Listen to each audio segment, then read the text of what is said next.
Hey, everybody, and welcome to another episode of Eating at a Meeting. I am back in my home office, so you can see all my signs, etc. And I had a great 2 weeks on the road, and I brought to you live from the road. But I'm excited to be back home, and I'm chatting with this gentleman here from across the pond, Simon McMahon, Director of Operations at the Wyboston Lakes Resort in the United Kingdom. Hi, Simon. Good afternoon or good morning. I don't know where we are, but good afternoon. I'll say It's from 12 here. o'clock. Yep, it's 12 Yeah, o'clock. yeah. So Simon and I met 3 years ago. Was that Yes, we met 2019? in Belgium. Yes. Belgium. Was that 2020 or 2019? I don't remember. Let's go with 2019. Okay, 20. Yeah, it wasn't 2020. And we at an IAC conference in Belgium. And so as the director of operations and with what I do with food and beverage, we hit it off. So Yeah. we still need to work on that project. Okay, so I saw Simon last week, and he and his chef and we were outside chatting, conversing about food allergies and dietary restrictions, and all their sustainability efforts came up in that conversation. And I'm like, okay, what are you doing next week at 5 o'clock? And that is why we are here today, and we left that conversation to run into the IAC awards ceremony and he get award for his sustainability efforts, or the resort's sustainability efforts. So I really am blown away by what you all are doing. So I want everybody to hear and see. So perfect. Can you, let's start with that award that you won. What did you present at IAC, and what session was that with Kama, and tell us how you won it. Yeah, so we picked up the IAC Innovations Award last week when we were at the Riley Durham event. And it was great because we got to present against 10 other businesses, and what our presentation, our innovation is our overall round scheme on food waste and how we impact on everything that we do. And what it was is the way we tackle it in total. And we've been working on this for years. It's not come together in a short period, but what we've managed to do in our biggest conference centre on site, which, just to put into perspective, probably does about anywhere between 1,000 covers a day and 1,500 covers a day. It's our busiest site, so food waste is huge.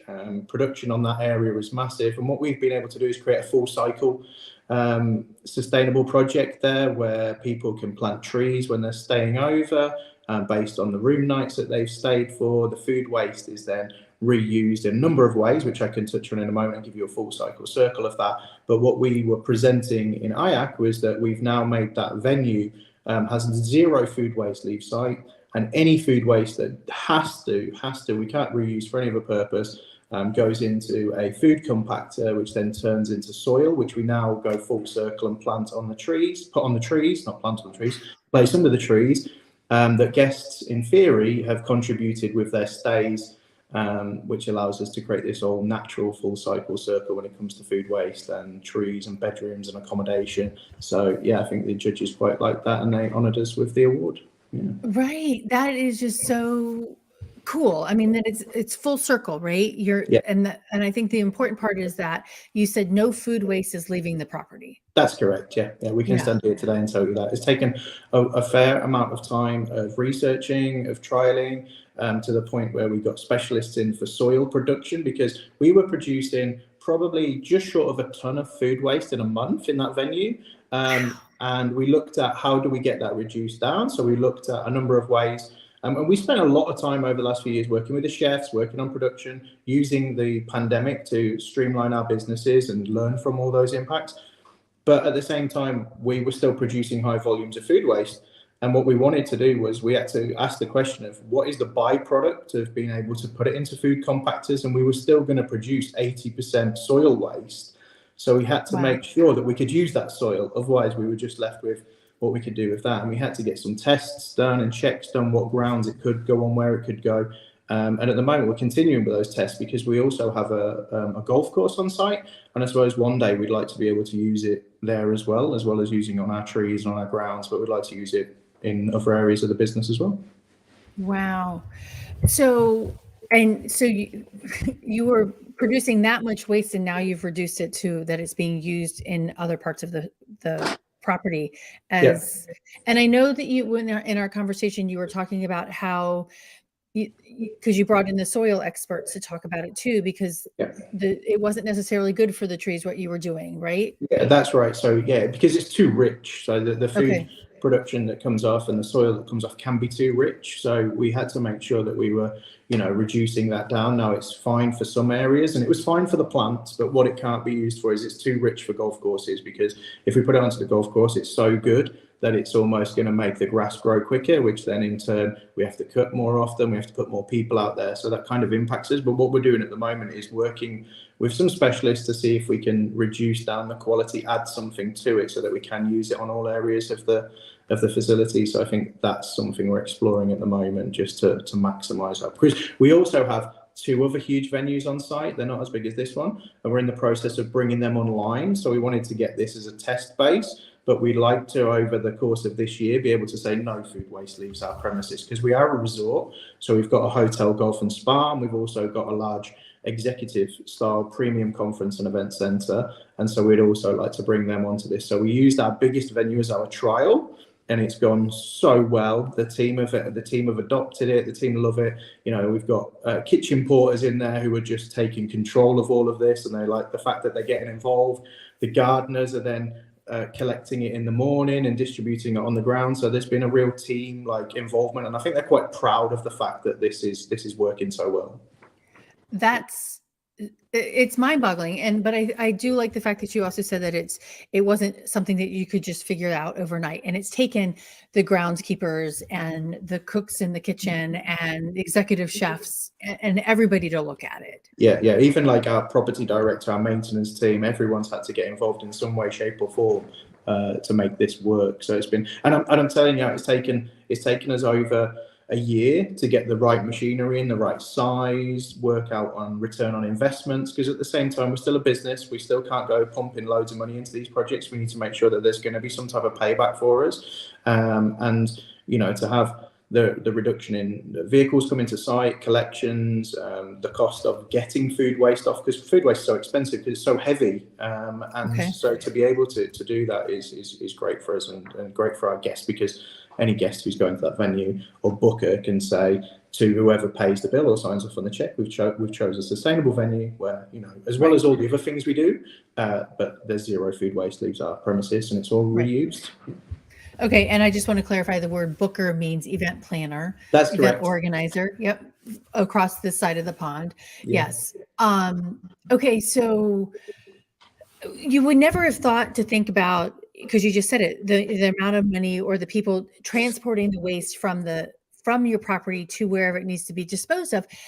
I mean, that's part of that whole cycle of reducing waste and sustainability across the board, because then you're not using as much gas, you're not, emissions from the cars, etc., and that you're keeping it right there on property is huge.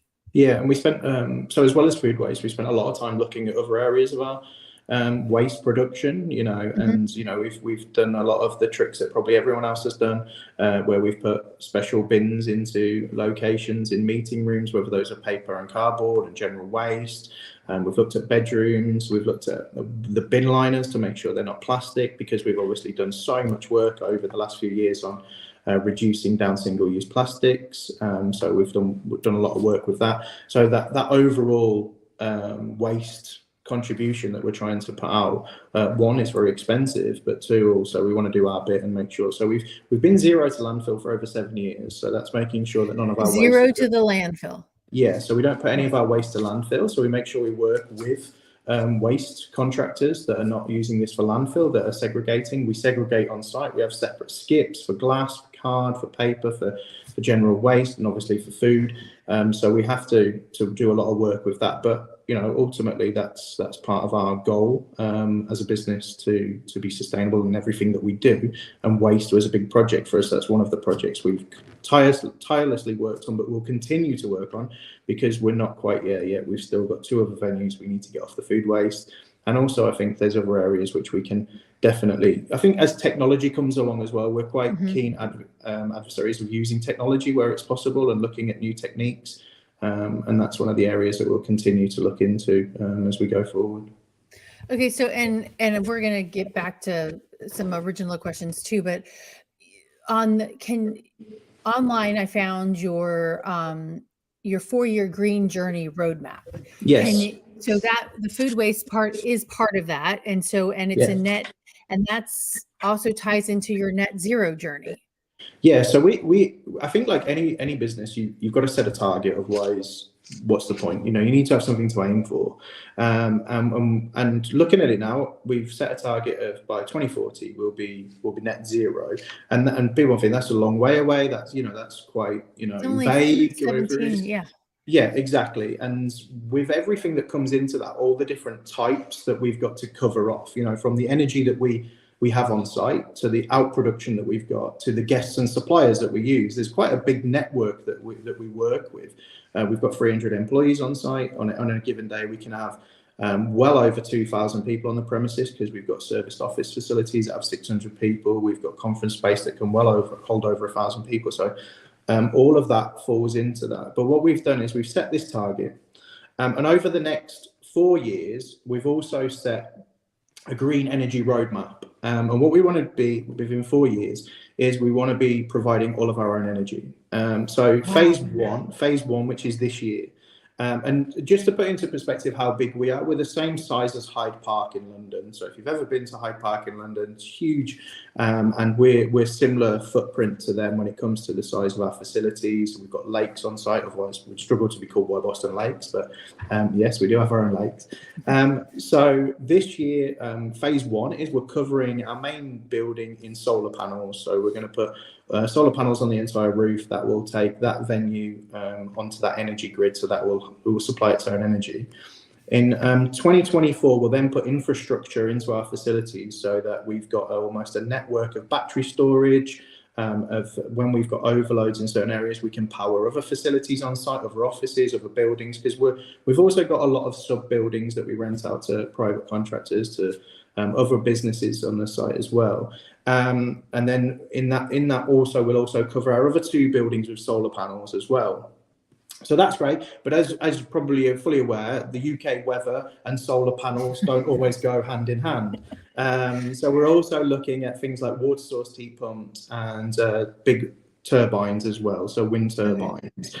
So yeah, we're in the process because they're in our 2025 plan, and currently planning permissions going in for those. And then we'll put those in. So the aim is by 2026 we'll have completed this full infrastructure on site, so that we can provide and supply all of our own green energy. So that works towards our net zero. So that's almost like our scope 1 facilities. And then within that, any equipment or anything on site is continually being reviewed. So we're making sure we're moving to electrical equipment. We've not got gas equipment on site because we won't be able to supply that when we hit that 2026 period. So we want to be able to continue on that. So everything we look at, everything we're putting in has to fit in with this phased green energy roadmap, so that by the time we get to 2026, everything's connected onto that, works for us and works really well. So that's the biomass boilers, our spa, which currently has a pool. So we need to be able to heat that productively with the energy that we're producing. So everything has to be assessed, and it's continually being assessed. And then when stuff breaks or when it needs to be replaced, we're replacing it. We won't do it for the sake of it, because actually the impact is bigger if we do it that way. So when people look, and they might see us having trucks on site that are diesel run, but yeah, if that breaks, then yeah, we'll replace that with an electric vehicle. But what we won't do is just scrap it or get rid of it, because again, that's a complete waste, and that doesn't kind of fit with our green plans either. So yeah, everything that gets replaced gets looked at. So that kind of the circle in that sense. Wow. I mean, I think Chef was telling me that you're also looking at putting solar panels on the lake, floating solar panels. Yeah, so floating solar, because again, we've looked at our property director has looked at all the capacities and what we can do, but we want to put planning in for this as well, because we have a lot of land on site and we don't know what the future holds for us, whether we'll sell that land or build more conference space. And what we want to be able to do is have a backup, because what we can't do is go, oh, we've got this great green plan in 2026, then we're going to build some more buildings, but we're not set up for that. So we how do we facilitate that? Because we've got so much land on site that one day we would like to expand, and we would like to keep our options open. So yeah, with floating solar, the footprint's really small on the lake. There is a lot of background checks that have to go on with something like that, but it's something we're progressing really well with, and it's one of those that we just want to make sure that it's available should we need it, because if we ever do put anything in place, it still needs to stick with our philosophies, our plans, our values, and everything else. So yeah, so that's one thing we're looking at. Well, and the thought process that's gone behind this is really impressive, because it's not only thinking about what you're doing right now, but really being thoughtful about it to 2040, to 17 years. Is that right? 17 years from now, what it's going to be. And technology will change, of course, in the next 17 years. But I love that you're putting all of those steps in place to think that way. So, yeah. And that's, I don't think we planners or bookers, we don't think about that aspect of what our venues are potentially doing. So I'm going to ask this question, then I want to go back to something else that you had said, but how do you sell this to planners, to bookers? And what do you want them to ask you, or what should they be asking other venues that are not up, this far ahead to, about the sustainability practices? I think it goes back to your original point, which is like trying to think ahead. I think what as a venue, you always want to be one step ahead. You always want to be thinking ahead. You always want to be planning ahead, and you always want to be future-proofing anything you do, whether that's here with green energy, or whether that's just with your meeting room in general. You want to make sure you've got the best technology or the next item that's going to come on the list, because that's what the bookers, the event planners are going to be looking for. How we communicate this through is we've got a great in-house marketing team. Social media, as you're experiencing with platforms, is the best way for us to communicate through to planners. But one thing that we made very clear is that while the planners and the bookers are key to us, it's actually the delegates that they normally retrieve all the feedback from. So within all of our venues, there is these huge sustainability walls, and within these walls, there's really there's just 9 key points of things that we're doing, of things that we're working on. There's the accreditations, and we're quite keen that we go for 1 or 2 accreditations. We don't just litter the walls with 20 or 30 accreditations. We've been quite key on the ones that we pick, and whether that's like the IAC one or the UK based one, we've tried to make sure we've just got a couple of those, and they're visible. They're massively visible. The delegates can see them.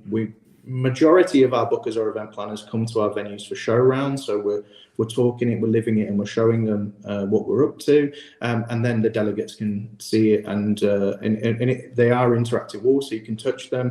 It's very cleverly done in the branding and the wording. It's a little bit risky. It's a little bit, we're not going to, as you pointed out to our comment before, we're not going to apologize for anything we're doing that is going to that's working towards our sustainability plans and projects, or we're not going to apologize for that. We'll work with you, but you need to see what we're doing. And so that's how we've communicated it. And I think being a little bit quirky and a little bit risky has made us stand out a little bit. But I think we're quite bold, we're quite brave, and we're not afraid to try and do something that's within our means, but allows us to stand out a little bit. And I think that's the key bit, really.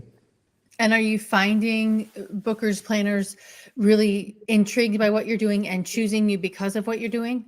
Yeah, without a doubt. We've got a big client coming in on Monday for a presentation on this, just to see what we're doing. So they've specifically asked to come onto site and be presented with all of the things that we're doing. So that's the food waste, the room to grow, the energy plans, because I think what we're seeing now is that we're kind of coming back to a normal booking window where people are booking more in advance. That short-term business is starting to disappear. People are getting more confident, but they're also wanting to make sure that they can share this confidence with their delegates. And obviously delegates are coming through at a younger age now, and bookers are coming through at a significantly younger age. So this is one of the key things that they're looking for, because the world that they've been brought up in is completely different now. And this is a key element. And what we've had to start doing now is, so this is great, I'm talking to you about things we've done, but the next bit is, what are we doing now? Because we've got to move on, and we've got to do things that are quicker. And one of the areas that we're definitely looking at the moment is carbon footprinting, because we want to be able to provide people with an event carbon footprint figure for their event. And we're not being asked for that, but we know we're going to be asked for it, so we're preparing ourselves for it, and that's the next thing we want to do.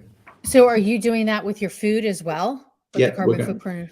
Yep. We're not doing it yet. We have Okay. got presentations next week because we're trying to find a supplier that can do it all for us. We're trying to partner with somebody that can do it all because what we found is because it's quite vague and there's a little bit of guidance, but there's no laws on any of this yet or anything like that. And we're suspecting that's going to come out soon, where they say by this date you've got to provide carbon footprinting figures, especially on menus. But putting it on menus is our aim for the next few months. We want to get that in place because we already do calories, we already do allergens, so carbon footprinting, and that allows bookers and delegates to make sensible choices. They can make choices based on the impact that dish will have, and they can see that. And we've already seen that with calories, where we're putting calories on things. People generally make a decision based on that calorie content to what they're going to eat. And I thoroughly believe they'll make the same decisions when they can see the carbon footprint impact on their dishes as well. Okay, so you might get some pushback. I mean, I'm sure, by like, hey, that's a lot of information on a menu. Yeah. Right. And the four of us had that conversation kind of last week too, about labeling of allergens and things like that. And just for everybody to know, because Wyboston is in the UK and was part of the EU, the regulation about allergen labeling came down in 2014. That's right. Yeah. Yep. And it requires all unpackaged food to have information readily available on what allergens are in it. And it doesn't need to be labeled particularly right then and there on the thing, but you have to have a book, right? That's right. Yeah. The law states upon request. So the law states all allergen have to be available upon request, and that allergen matrix has to cover the 14 key allergens in the EU. Most businesses in the EU will put it on their menu just for the ease of being able to have people make choices without having to raise their hand or find a server or anything like that. So that's the key ones. That's got to go on every menu. Anything you display that goes out has to have that broken down to the point that if you can't provide that information, the dish has to be taken off the menu or off the buffet or whatever you're serving. So and it has to be clear and concise, as well as labeling for things like vegans and vegetarians, you know, dairy free. Well, dairy free is in the allergens, but yeah. So yeah, but and then you also, your law says you have to label for the calories, which is a whole nother conversation, you know, and I know, and I told you guys this, you know, in the States, if your restaurant has more than 20 locations, you have to provide that caloric information, all of the nutritional information. But if it's under 20, you don't have to do that. But you're doing it as a single venue. I mean, having to provide that information. Yeah, so we fall into the category because of a couple of things. One, we have over 250 employees, so we have to do it. So that's why all big chains have to do it, as well as like individual companies like ourselves. So your smaller restaurants who are just single use don't have to do it. The only thing is, I think they've found that it's beneficial to do it because every other restaurant is doing it, and as a consumer or customer, you don't know the reasoning behind it, so you know you're not going to clue yourself up on all these laws. So majority of restaurants include all calories onto their menus as well. So your point being, will menus get cluttered? Yeah, they're already starting to get cluttered. I think a lot of people are looking at the presentation of these, you know, making sure the back has matrices on or information that's provided, and then obviously we've got Natasha's law as well, which is on any items that someone can put into a takeaway container that has a lid on that they can take out, has to not only have the allergens labeled, but has to have every single ingredient that's in that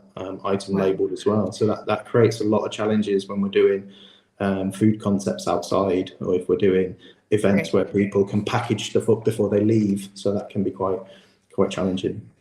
Oh, so that would even be for a box lunch? Well, I mean, because you have to do that for the box lunch. But I mean, I'm thinking also when you go to the grab and go portion of a hotel, and you know you've got those salads is prepackaged. Like, hey, I'm going to take the salad and take it back to my room. You have the labeling on all of that because so if it's pre-packaged, then yes, it has to be all labeled. If you actually selected the items to go into that salad, so if you were given a container and you could put them in and seal it, then it goes back to, they need to have allergen information for the buffet presented. But anything that's got a lid on has to be fully fully labeled Wow. with every ingredient. So yes, there's a lot of trip hazards for us to fall into, but Yeah. it's really tricky. Yeah.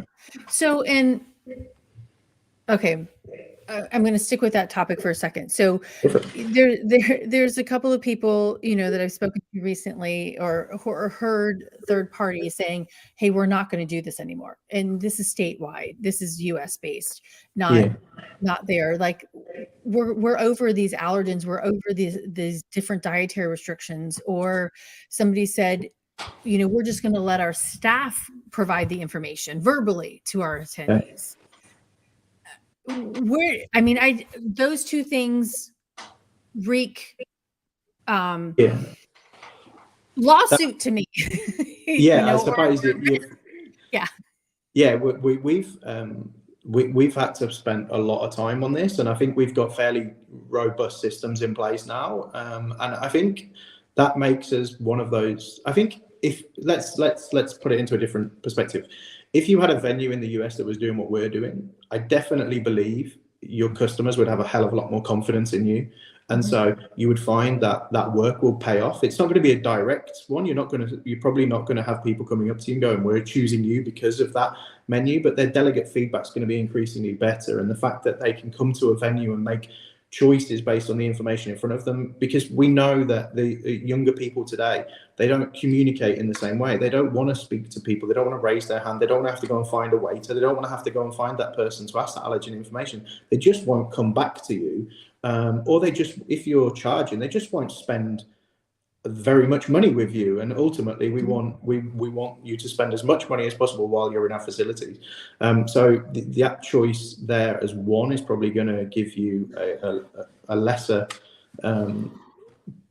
booking opportunity from those bookers. Right. But going back to your point on lawsuits, I think, you're going to put yourself in a very tricky position and I suppose also putting your team members and your staff in that position that they may have to deal with these situations, because if you've ever had to deal with anybody who goes into anaphylaxis shock, it's not a nice experience. It's something that can take a bit of time to get over. You don't want a reputation for that either. We all know any negative press in our industry when it comes around food is going to massively impact your revenue and your potential profits and long term as well. So I would definitely encourage anyone. It's worth putting the effort in. Like, we have to do it by law.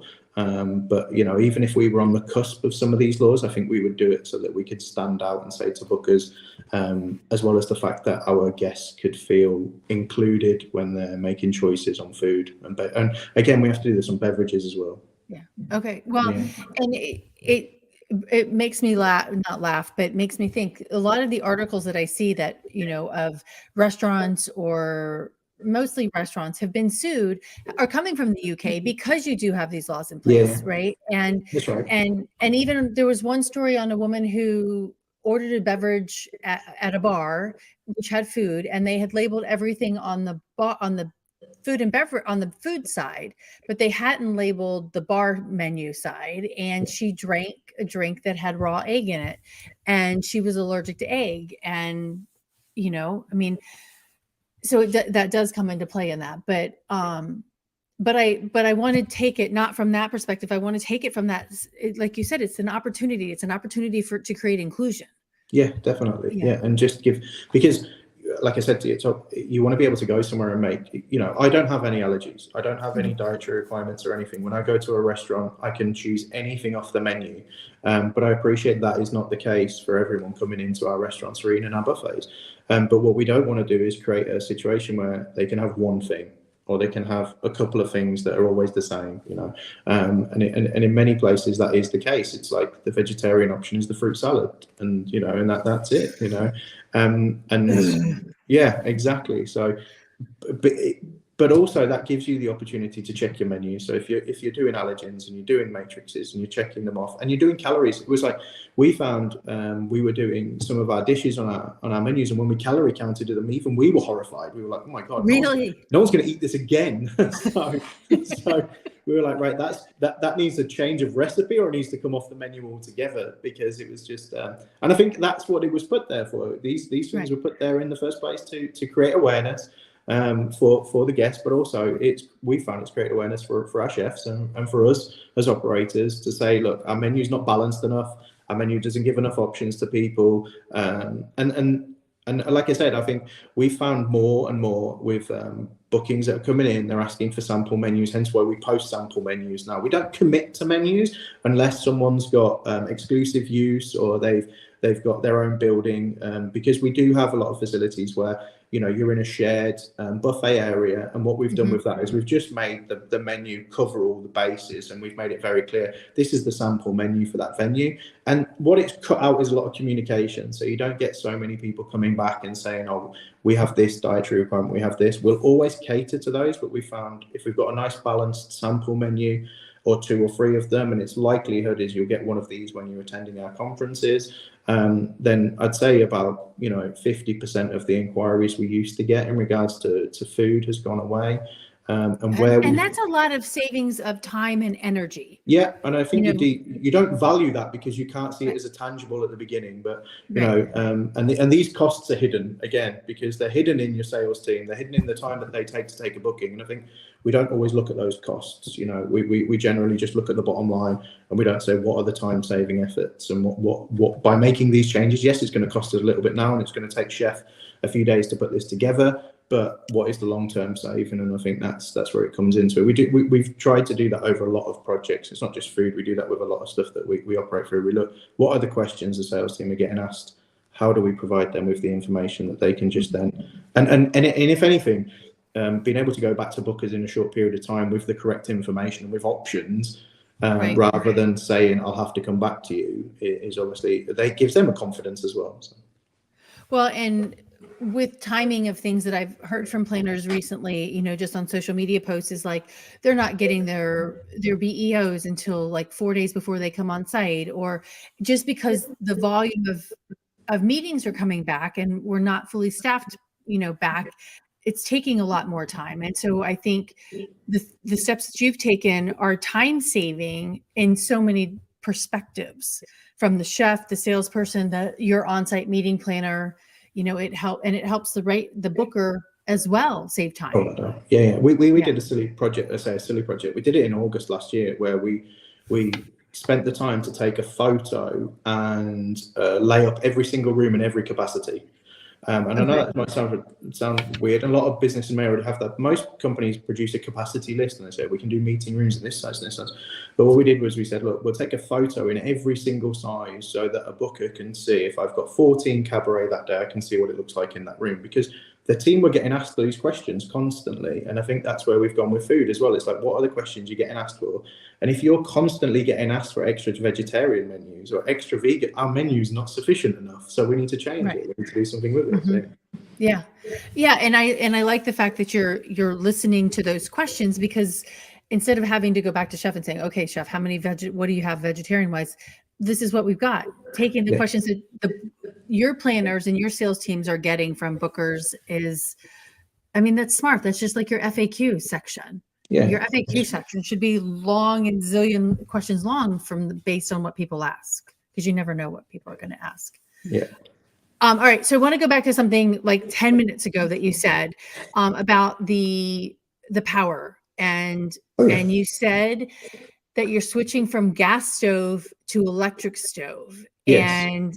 And which is huge in and of itself, because thinking about chefs cooking, you always, it's like turning up that flame and like positioning the flame to get the right thing. And I think I mentioned to you, Carla Ortiz out of Puerto Rico. I interviewed her a couple of weeks ago, and she is a chef. She's a restaurant in Puerto Rico, and she has one 4-top electric oven. Okay. And she's cooking everything for her restaurant, and she does about 120 covers a day on that one stove. Yeah. And which blows my mind. But has chef welcomed that electric stove? I think it's a tricky one, because I think we're fortunate enough to work with chefs nowadays that are quite open to changes, and we are anyway. I know that there's I've worked with plenty of chefs that wouldn't, but it's what's happening. So when we've got a piece of kit that's dying out that we need to change, or we're redoing a kitchen in any way, shape or form, whether that's whether that's a full scale refurbishment or it's just a piece of kit that's done, then we're swapping it out to electrical. And yeah, we're looking at technologies and what we can do, because your chef will always tell you that they want the flame or they want a char grill and stuff like that. But the way technology is coming on nowadays, with everything that's available on the market, there's so much good stuff out there.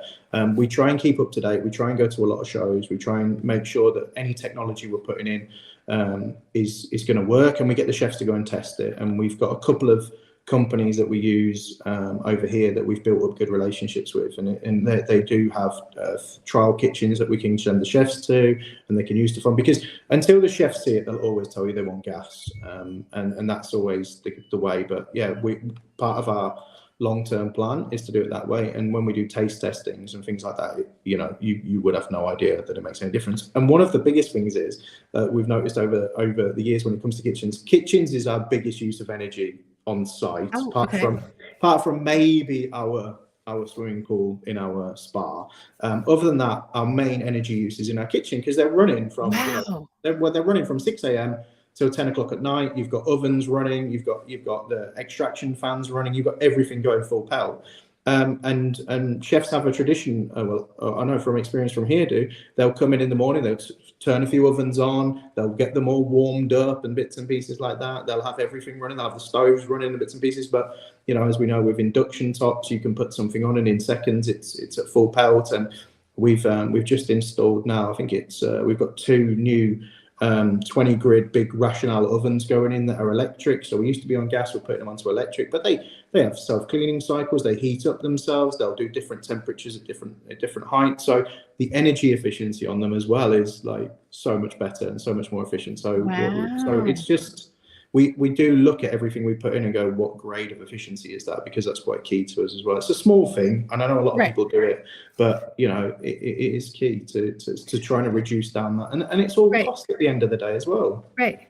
Well, it'll be interesting to watch you measure, like, hey, we replaced this stove with an electric stove, and this was our electric bill when we had the gas, and this is our electric bill now, or gas bill and things like that, to monitor that. That'll be a huge white paper. Well, we've got so we have in place already, we have a system which measures which measures a select number. I say select number, it's probably about 50% of our boards, so we can see when the spikes are, what they are, what kit that's falling onto, and how then we can adjust it. So we are currently monitoring, as we put new kit in, what the impact is on that directly, because sometimes within a month, obviously weather in this country can have big impacts on your energy bills. So we're just going to monitor that and see how it goes. But we've been doing that for a couple of years now, and we're just vastly seeing improvement on the kit that we can put into. But that's everywhere. That's the air conditioning units that we put in, across the board. Anything we do in our spa, because our spa is a massive use of energy.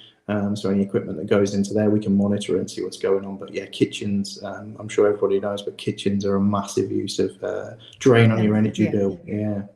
Well, and Carla put in, just because something you just said, Carla is on electric because in Puerto Rico, there's lots of hurricanes.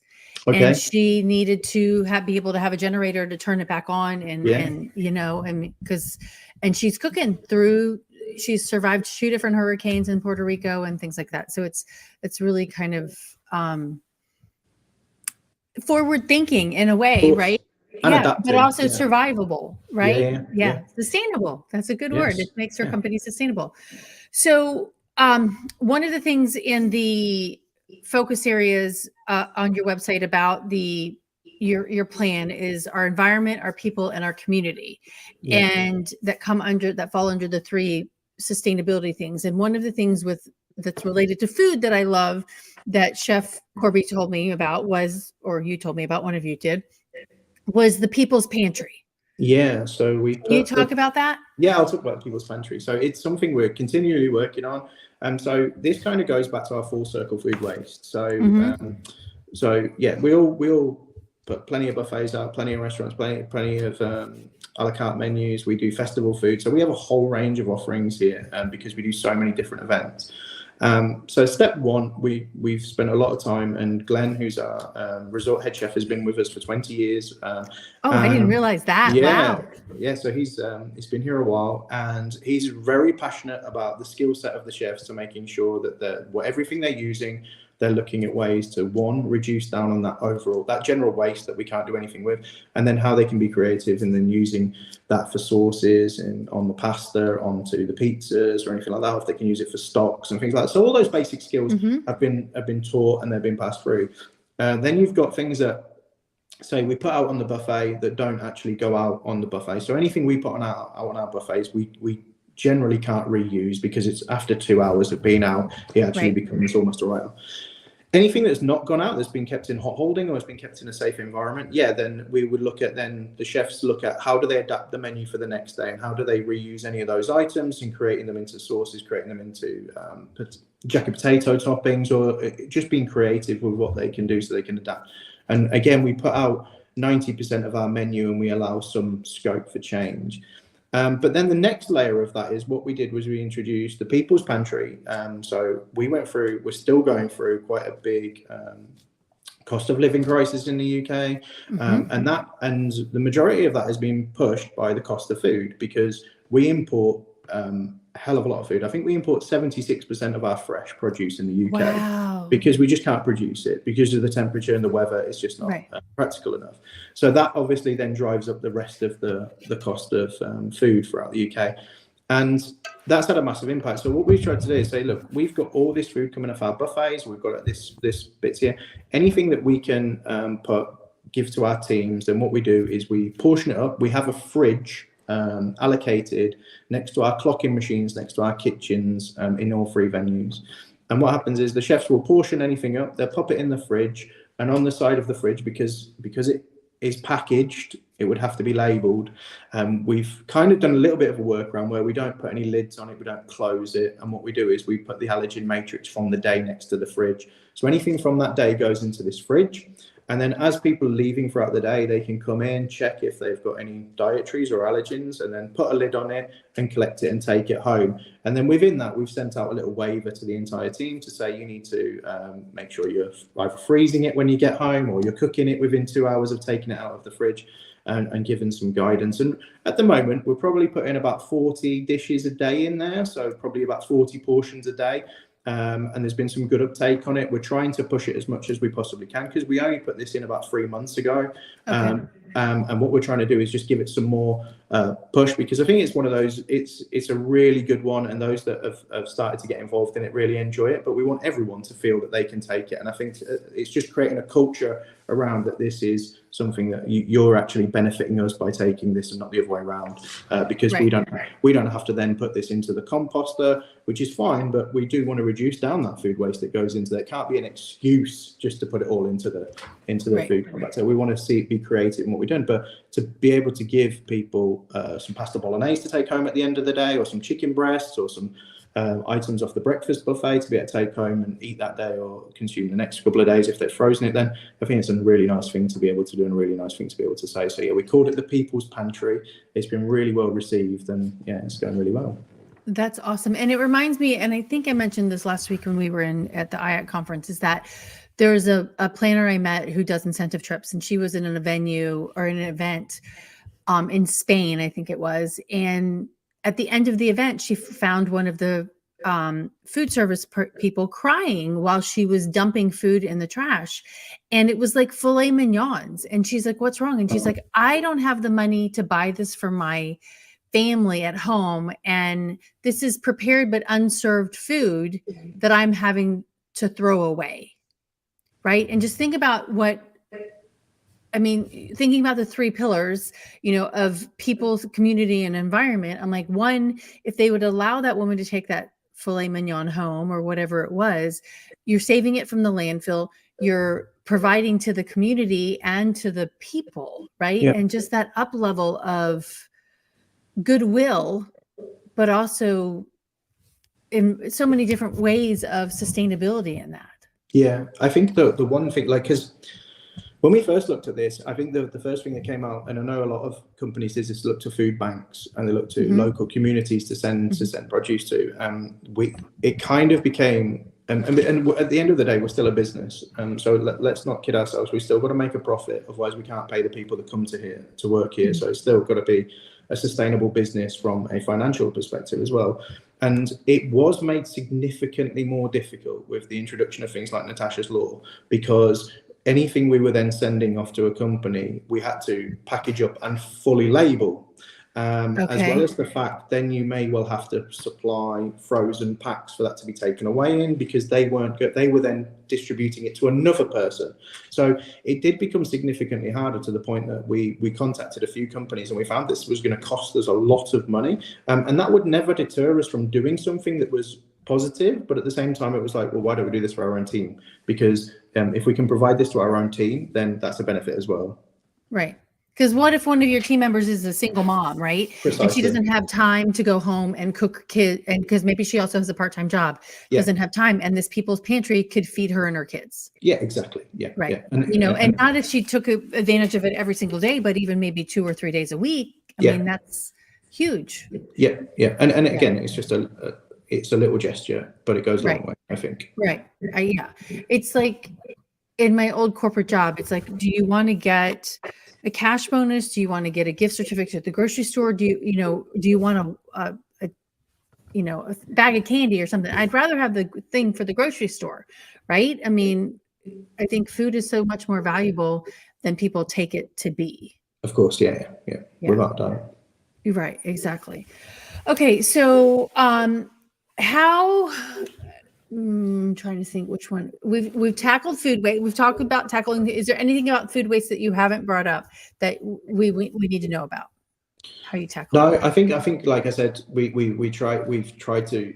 The only thing I would say is one of the things that we do quite well with our bigger clients, or any clients that are going to be with us for a while, that we think, well, we're going to have to build a lot of food, we're going to have to cook a lot of food for these people, is we'll normally produce menu packs, and we'll make a point of having a Teams call or inviting them to site, because we found that way they're not turning up on the day and going, we've not got enough of this, or you've not covered us in this area. We make sure that we've got a pack that we can work to. And it quite often, bookers don't look at the whole perspective of the event, and they don't make sure that the menus are covered in the evenings as well as the day, and they're not overlapping. So we do a lot of work on that. And I know it's quite basic, but it's quite key. One of the biggest challenges I've had in the last year is obviously the rise of vegan options and menus has been huge. And we've seen that come through a lot of the case. But where we've had to educate bookers is we get a lot going. We want a plant-based menu, or we want a vegan menu for a day or 2 days and things like this.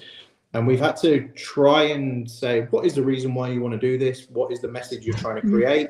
Because we have found they generate a lot of food waste, because they either don't communicate, because they don't communicate this information to their delegates. Not all delegates want to be on a plant-based vegan menu for the day. They're quite happy to trial it. And if they haven't informed them of what's going on, what we tend to find is people don't eat too much at breakfast because they're planning on having a bigger lunch, because they thought, oh no, I don't like a lot of this.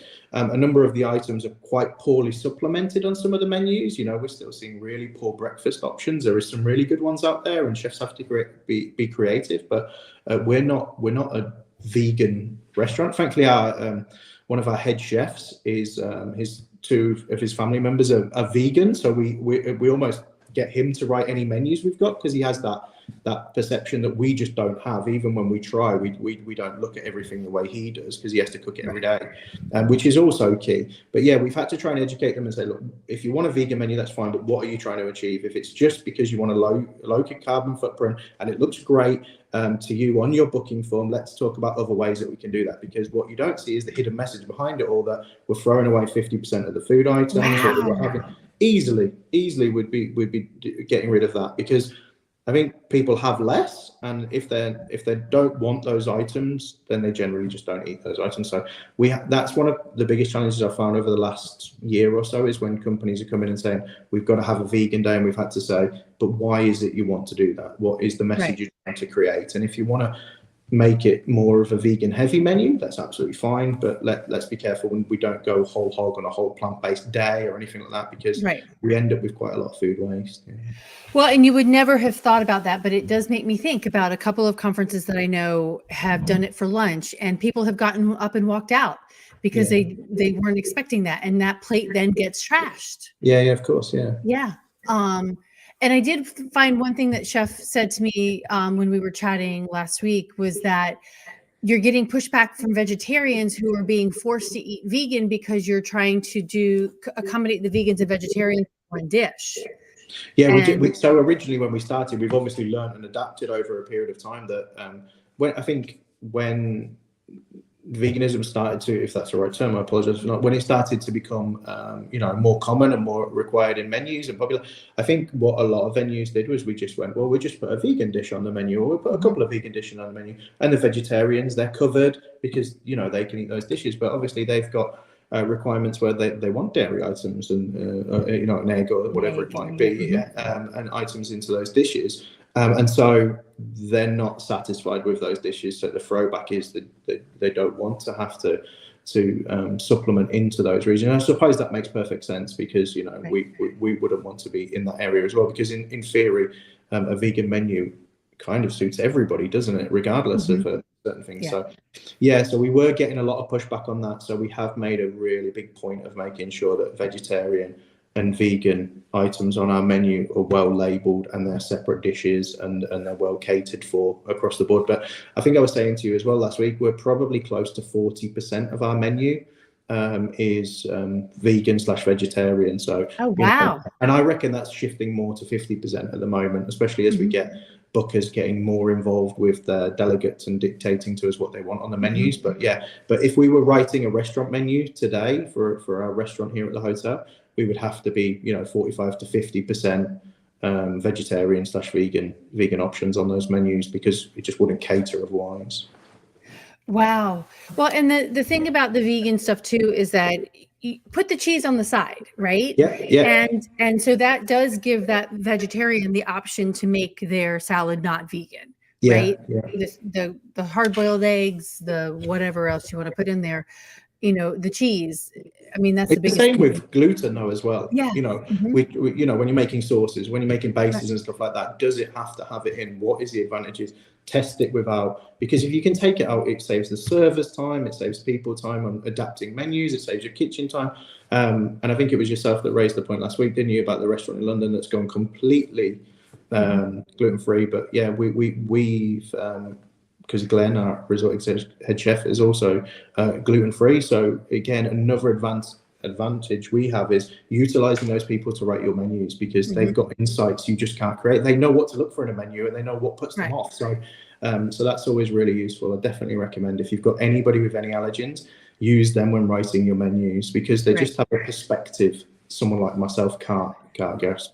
Exactly. And it reminded me, was it our conversation, and I need to call up Glenn and we can have a gluten-free conversation, but it was the Asian dishes and how somebody on the team was from Thailand or something, right? And brought them in to make those menus because they didn't know the culture behind it. You can make, or even if you're just trying to make sushi, bring in somebody who's got the skill and the talent to do that. Yeah, of course, because they've grown up with that, and whether that's a cultural thing or a dietary thing, they've grown up with that. They know what to look for, they know what they're, and so they've got they can represent what your customers are looking for, and we've always tried to do that. It doesn't matter what level you are within the business, you can definitely add value that no one else can because you've got those experiences. So why would you not use them when you're writing a menu? Okay, so I have two questions to close this out. So one of those things is, with all of this stuff that you've done, managing food waste, incorporating these dietary things into it, but also just your sustainability, have you seen your bookings increase because of that? Oh, well, I'm fortunate enough to sit here to say, look, we're on for a record year this year. We're kudos. Yeah, we're looking at business that we're hand-picking business now, which is a great position to be in. We're driving rates because of availability. So again, it's difficult to put one finger point on what all of that is, but it's a collective of everything that we've done and trying to make ourselves visible, making sure everything that we do is visible to the customers and giving them easy choices, as I'm sure is benefiting us over and over again. So yeah. Okay, so the last question I have for you, which is one I ask everybody, is talking about all of these things, incorporating your environment, the people, the community. What does a safe, sustainable, and inclusive experience look like to you, food and beverage wise? Okay, so it's a really interesting one. I think I was trying to encapsulate it into a very simple answer because you were kind enough to give me this question in advance. So yeah, I was like, I think one of the things we've tried to do is inform the team, train the team, and engage with the team as much as possible, because they're the ones on the front line. So they're the ones who get asked all the questions and bits and pieces like that. So for me, it's always about giving the delegates the experience that they kind of don't have to seek questions or answers. They don't have to come and find anyone, that they feel that they can make choices based on the information that's in front of them. And in order to do that, we've empowered the team with the confidence that they can answer those questions and be empowered to make decisions, because there's nothing worse than going somewhere and asking someone who has to ask someone else, who has to then tell someone else, and bits and pieces. And you know what it's like. By that point, you just go, I just won't bother.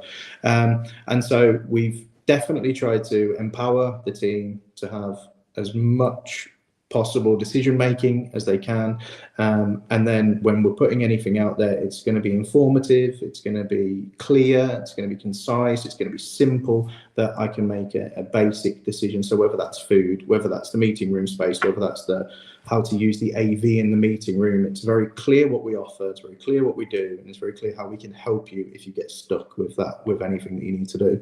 And again, when it comes to the food and beverage aspects, we try and cover as many dietaries and allergen information on the menu, but we try and get to it before that with sample menus on our website, sending out information to the bookers and just saying, if you've got anybody with any special needs or anything like that, that we can cater for when they're here. If they don't feel confident speaking to chef, then we'll have somebody come and speak to them on their arrival or at reception or something like that. And we create that environment that they feel confident in the people that they're speaking to can deliver what they need, and they don't feel different, shall I say, or they don't have to feel in any way that they're standing out from anyone else. So I know that's a long-winded answer, but yeah, we've tried to I think the biggest focus is empowering the team to make decisions and being clear and concise with our information that we've got available. Oh, no, I love that. And communication is key. And across the board, from the delegate to the planner to the chef to the server to the bartender, it's really imperative that we have that communication. So thank you. That's all right. Thank you. All right, everyone, you can reach my friend Simon here. There is his email address if you want to have any questions for him. He has said, please reach out to him directly. Yep. And then we were talking about sustainability, not just a buzzword. And I think we didn't even have to talk about that, because you guys improve. Just by what you said, what you're doing is showing that it's not just a buzzword. It's part of your it's something it's a value for us. It's something we live, and we're trying to embed in the team. What we've definitely tried to do, I'll leave you with one thing before we go. In the last few weeks, we created an email group, because we were finding it really difficult, because we're on the floor a little bit at the time. I've got 311 employees here at Wyboston Lakes. They're seeing things day in, day out. How do they communicate that up the ladder? How do we make change? So we did a simple thing. We introduced an email group that's put up everywhere, and everyone can email that if they see anything, have an idea, or I think this could work, and they can pop it on that email. They can remain anonymous if they want to, and then at least we can discuss it, we can look at it and action it. And we have a green team, and then they'll bring those to review. But we got 622 eyes out there. We might as well use them. So we asked them to come up with creative ideas. If there's things they see, let us know, because we can always improve. Oh, that's awesome. It's like when I'm checking out of a hotel room. Hey, if this plug doesn't work or this light doesn't work, I'm telling the front desk, and I'm not doing it as a complaint. I'm doing it as an eyes, and because your cleaning team doesn't necessarily touch every single thing in there and use everything when they're cleaning. They're there to make the bed, clean the beds, and you go. And it's like anything, you go blind after a while, because you see it day in, day out, day in, day out. Yeah. So a different perspective is always good. Well, Simon, thank you. No, thank you for having me on. You're welcome. I'm so glad I got to see you in person. And now I'm just going to have to jump on a plane and come over and visit. Yeah, come back to the UK and we'll look after you. Okay, I will do that. All right. Everybody, thank you for listening. This is the Eating at a Meeting podcast. We're here live every Wednesday at 12 o'clock Eastern. Next week, I'm very, very excited to have somebody from Delta Airlines on the call to talk about the amount of food they produce. 60 million meals a year in the air, which is mind blowing. So I'm excited about that. But until then, stay safe. What were you going to say? I was going to say it'd be interesting if they had a food compactor on their planes. Oh yeah. Yeah. Well, I'll have to ask her that. She's senior vice president of in-flight. So, okay. So we will talk to Kristen next week. And Simon, thank you so much for what you do. And thank you very much. And everybody, thank you for listening. And until next time, stay safe and eat well.